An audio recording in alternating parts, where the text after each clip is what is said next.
What's up, party people? It's Daryl D. I am back. Welcome back to Daryl D's TV. I'm glad you could join me. So, check this out. I want to talk about some rap music. And in particular, the topic of today is I want to talk about some artists that had released records on independent labels before they actually were signed to major labels. So again, these are artists who put something out before they became famous, before they signed a major deal or whatnot. Vinyl that I picked up before they were who they are now. You follow me? Okay, cool. So let's go. It's five artists I want to showcase. You know, I use that number five a lot when I'm showcasing stuff. And again, just like some of my other videos, I was just going through some of my vinyl and came across a record and thought that would make a pretty good video. So I decided to talk on this topic today. So okay, let's check it out. Let's see some of these labels and some of these artists that put some stuff out before the whole world knew who they were. Okay, we're gonna start off with one of my favorite rappers of all time, and that is the OG himself, Ice T. Now, I've been following Ice T since the very beginning, and make no mistake, when Ice was at his peak, he was what I don't know, Jay-Z and Kendrick Lamar and artists like that. Right now, this is who he was back then. That's how big he was. That's how well known. Those are the tours and the shows and whatnot that Ice-T was doing. He was the man, and he's still the man right now, no doubt. Now, of course, Rhyme Pays being Ice-T's first album, everybody's familiar with that. And we all know that this came out on Sire Warner Brothers Records. Pretty big label, right? Okay, but this wasn't the first label that Ice-T was on when he first started releasing music. Before Ice-T was on Sire Warner Brothers, he was on a label called Techno Hop.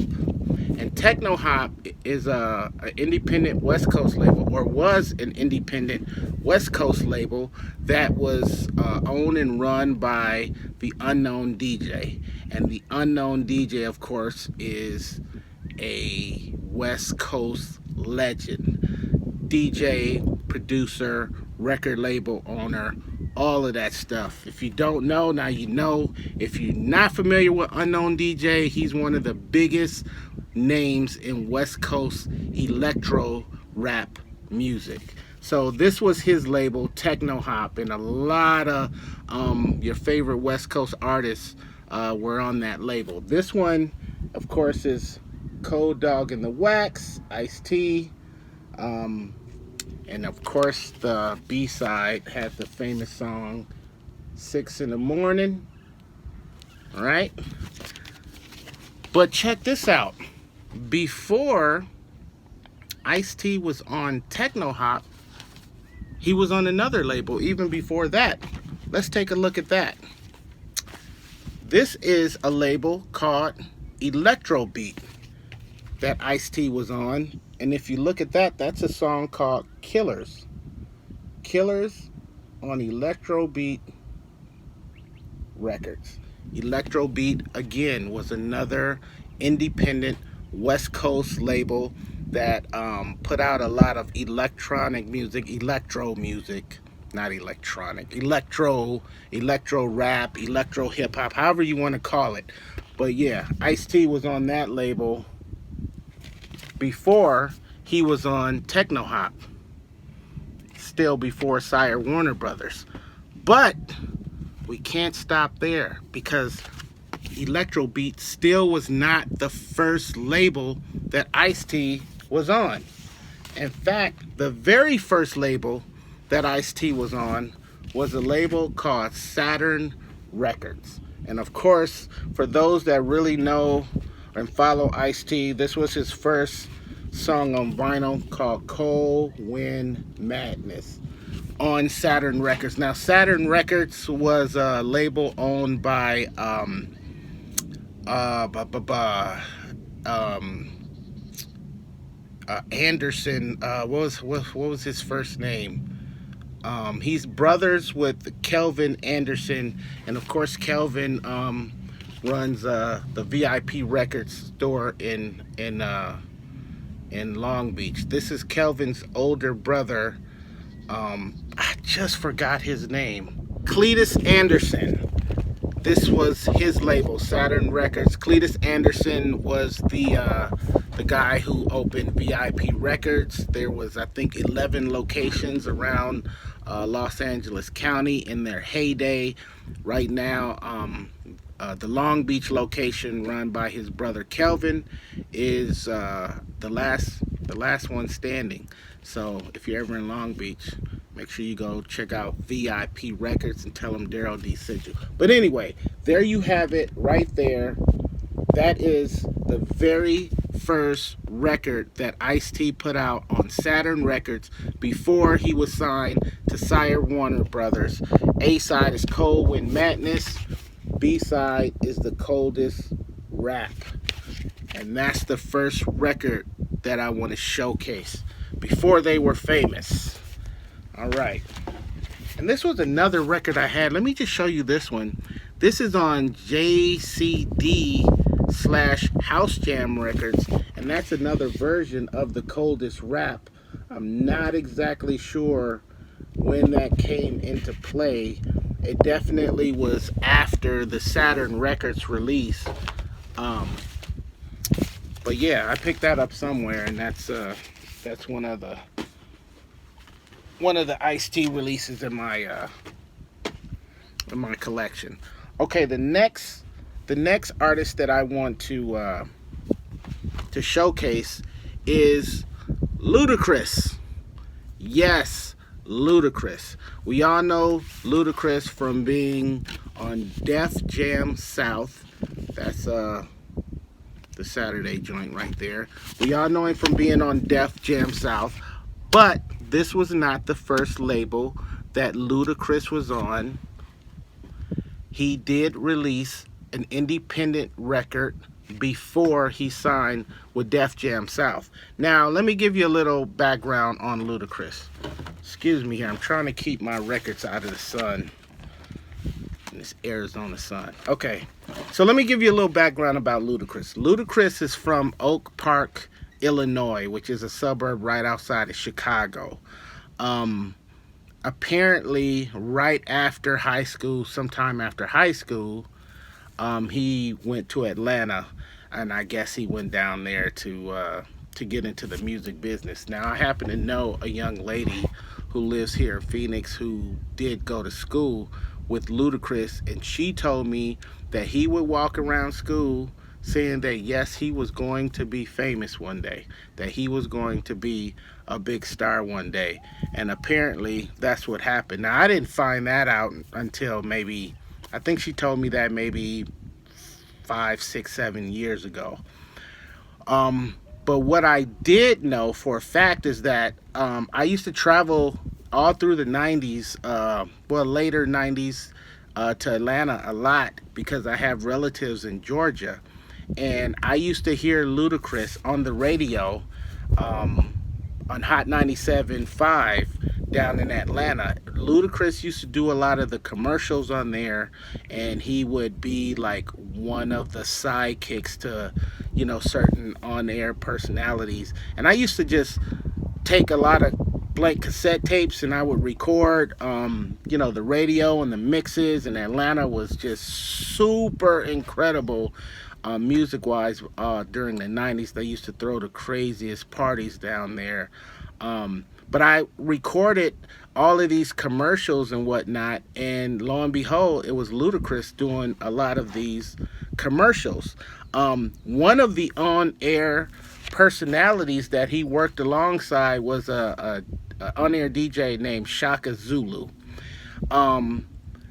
They used to play this record. You remember Ludacris, What's Your Fantasy? Well, I first heard that on Atlanta radio, in particular Hot 97.5. Well, this is the release of What's Your Fantasy before Ludacris being signed to Def Jam South. So if you take a good look at that, that's on Disturbing the Peace Records. And it says that the executive producer is Ludacris. And if you need to contact Ludacris for any shows, you were to contact Shaka Zulu. And we all know that Shaka Zulu right now is Ludacris's manager. So, but they started together on Hot 97.5 in Atlanta. And there you have it. That is the original, the first Ludacris release on vinyl. What's Your Fantasy? B-side is a song called Game Got Switched. And on the radio, they used to advertise his upcoming album. It was supposed to be called Incognito. That was the name of his album, supposedly, his independent release. I'm not sure if that ever came out or not before he got signed or not. I'm not exactly sure, but I liked What's Your Fantasy so much that I bought this while on a visit to Atlanta, Georgia, and still got it to this day. So you digging that? Ludacris, What's Your Fantasy on Disturbing the Peace Records. This was, I want to say 97, 96, 97. Ooh, flies.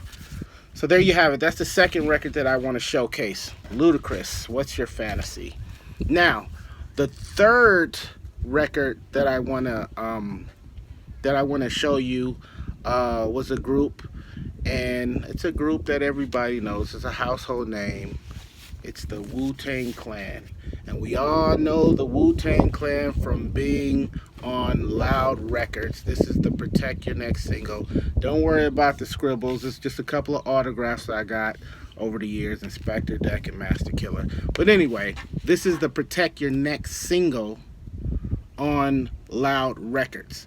So I'm sure those of you who follow Wu-Tang Clan have heard the stories about when they all got together and they all had to pitch their money in. I think it was $100 or a few $100 a piece to go into the studio and actually record a record and put it out. Well, this was that record.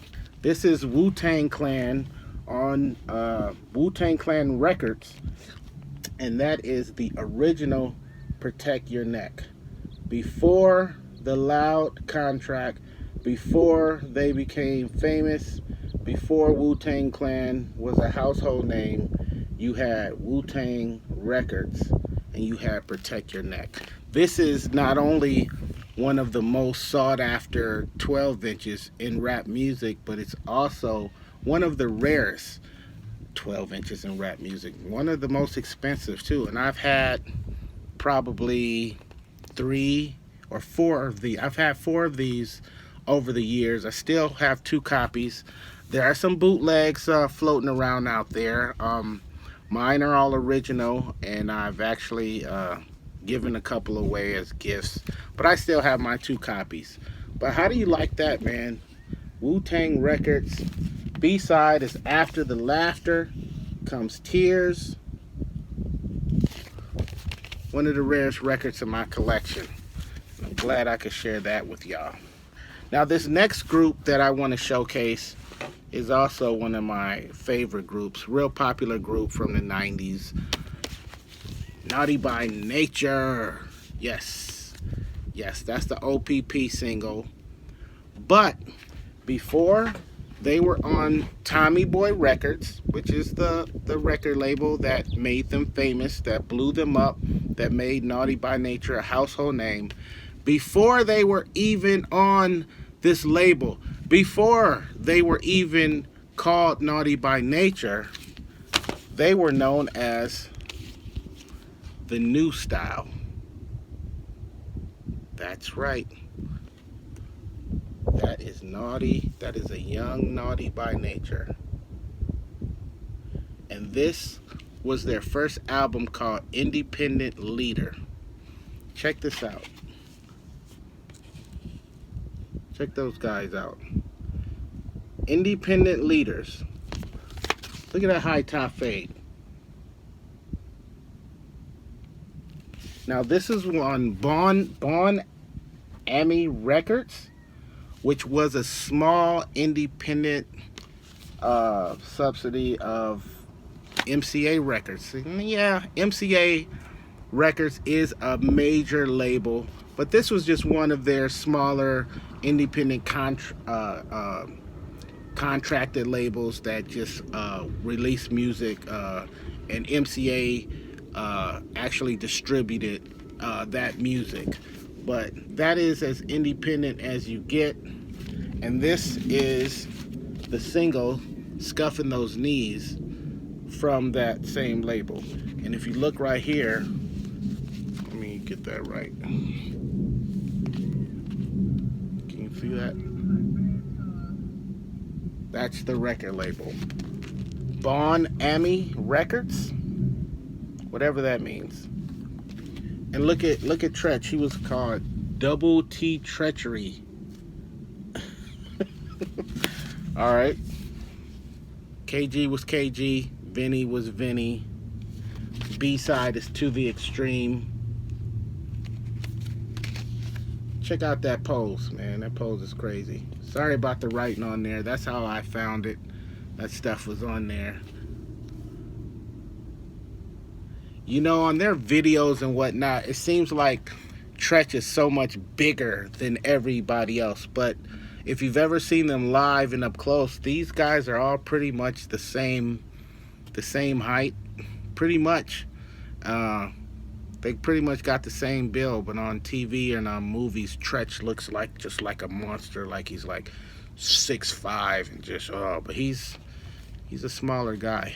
Tough guy, but smaller guy. So yeah, the new style. I bet you didn't know that, did you? Okay, now the last record, the last artist I should say, that I want to showcase before they were famous. Before they had major deals, before they were on major labels, this is one of my favorite artists of all times. This is King T from Compton. This is the bass single. Don't worry about that. It's just a little autograph I got. And everybody knows King T from being on Capitol Records. Act the Fool, that record is probably in my top 10 of all time. And King T was like a West Coast artist that had like an East Coast flow. And I've even heard him say that he was really more so into the East Coast rappers, and it definitely reflected in his flow, because he was definitely an ill lyricist. But Capitol Records was not the first label that King T was on. Before he was on Capitol Records, King T also was on Techno Hop Records. Yes, Unknown DJ's label. And if you look at that, that's The Coolest. The Coolest was a song that did appear on the Capitol Records album Act the Fool. But even though Techno Hop was before Capitol, even though Techno Hop is an independent label, even Techno Hop was not the first label that King T was on. The very first label that King T was on was a label called Mac Daddy. And that is the original release of King T bass. It was on Mac Daddy Records. So I bet you a lot of you didn't know that King T actually goes way back to Mac Daddy Records, and I believe that was probably his label, but I'm not sure. Produced by DJ Pooh, as it says. Let me see. Executive producers Greg Mack, and co-produced by DJ Bobcat. So yeah, man, there you have it. King T bass, independent release before Techno Hop and even before Capitol Records. And there you have it. Those are the 5 artists that I wanted to show you, kind of before they were famous and that whole thing, before they were on major labels, before they became household names. Artists that had independent records, independent releases, before they got their foot in the door and they became known worldwide. There you have it. Hope you enjoyed this video. There's more coming like this, and I'm glad you could join me. Until next time, you guys be safe. Thank you for watching Daryl D TV, and we will see you on the next show.